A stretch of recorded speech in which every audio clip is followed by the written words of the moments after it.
Cette capsule vous est présentée par Evo Retro, marque cool d'accessoires de jeux vidéo et de protecteurs pour mettre en valeur vos collections de figurines Funko Pop ou cartes Pokémon. Hey, salut, un beau bonjour à toi, Ciné Techno. Mon nom c'est Benoît Vincent. Je m'en viens te parler de Army of Darkness. Army of Darkness, mais contrairement à nos habitudes, pas en format film, plutôt en format jeu. PS5, la version que j'ai jouée, la version que j'ai essayée. Directement relié avec le jeu Evil Dead qui était sorti un petit peu plus récemment. On a eu le droit à l'extension Army of Darkness. Fait que, si t'as pas compris, ça c'est Army of Darkness. C'est un chapitre dans la grande histoire qui est Evil Dead. C'est une trilogie, hein, Evil Dead. Si t'es pas familier avec les grandes lignes de l'histoire, Ash va ouvrir les pages du Necromonicon. J'espère que je me suis pas planté. Hein, c'est le mot. Puis il va libérer le mal. Puis c'est ça, de suite en suite. Que ce soit le jeu, que ce soit les histoires, que ce soit la télésérie, ça revient tout le temps à ça. Il a libéré le mal, pas un démon. Directement relié avec le jeu Evil Dead, l'extension Army of Darkness permet de jouer en mode survie, en mode histoire.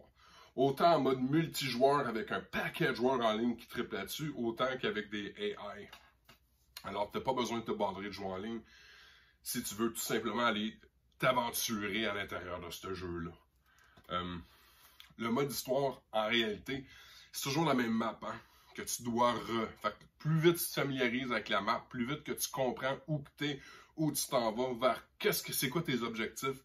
Tu vas trouver 3 à 4 pages de livres du Necronomicon, chaque fois. Puis, ça t'amène à trouver une lance, ça t'amène à pouvoir acheter, pas acheter, mais tuer le mal à l'intérieur de cette aventure-là. Il y a un beat de clock qui est rattaché à ce mode d'histoire-là, 30 minutes. Survivor, toi, jusqu'à 5 joueurs, si tu joues avec le network, en mode survie, qui va rester le dernier, right? Fait qu'on connaît toute la prémisse de jeu un peu à la Fortnite, là. Tout le monde est relâché, tout le monde se bat, tout le monde s'entretue, puis le meilleur, c'est celui qui reste. Mais c'est fun parce que c'est une équipe de 5. La langue parlée, écoute, il y a du Bruce Campbell là-dedans. C'est très humoristique, très groovy, très drôle quand même. C'est lui qui fait les voix. L'audio, c'est en anglais. Les langues à l'écran, on a du anglais, français, allemand, italien, portugais, russe, espagnol, alouette. Il y en a plein d'autres. Le PS Plus est requis pour jouer à ce jeu-là. Il y a des achats en jeu facultatifs sur des ans si tu veux jouer selon les saisons. Jeu en ligne requis. Fonction vibration requise. Prend en charge jusqu'à 5 joueurs avec le PS Plus. Lecture à distance prise en charge. Bien entendu, on parle d'un jeu horreur. Fait que c'est catégorie mature, 17 ans et plus. Sans carnage, violence intense, langage d'unité partielle.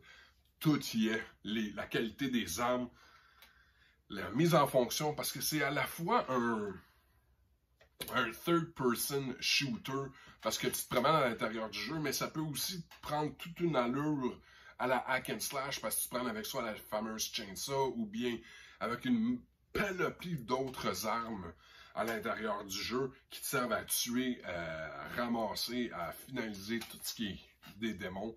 Tu as ta ligne de peur aussi qui rentre en ligne de compte. Fait que ils se sont dit, la noirceur amène la peur, fait que cette ligne-là monte. Quand tu tombes là-dedans, tu peux devenir, qu'en être possédé, attaquer tes amis ou tes alliés.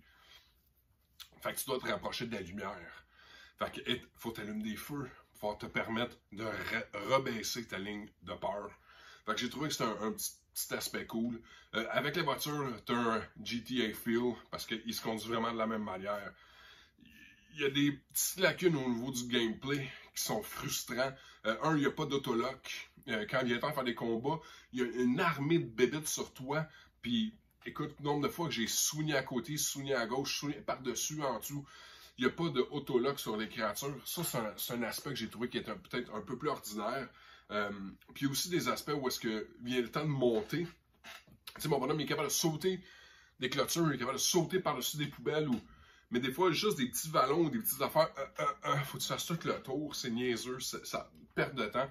S'il y avait quelque chose à réparer, ça serait cet aspect-là, parce que il y a une perte de mobilité.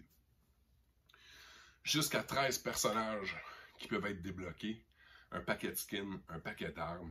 Il y a 3 à 4 versions de Bruce Campbell dans toutes les éditions, dans le fond, de films.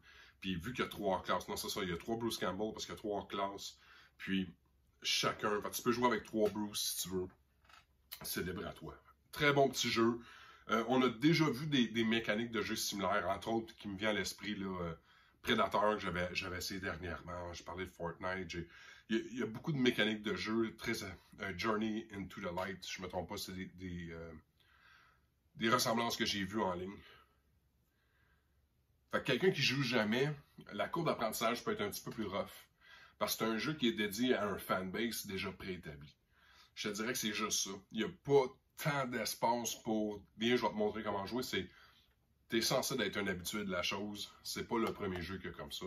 Fait que c'est juste cet aspect-là que j'ai trouvé qui était un petit peu gâté. Fait que là-dessus, excellent jeu, super cool. Army of Darkness, la totale y est. Vas-tu jouer? Un gros merci. À bientôt. Bon jeu.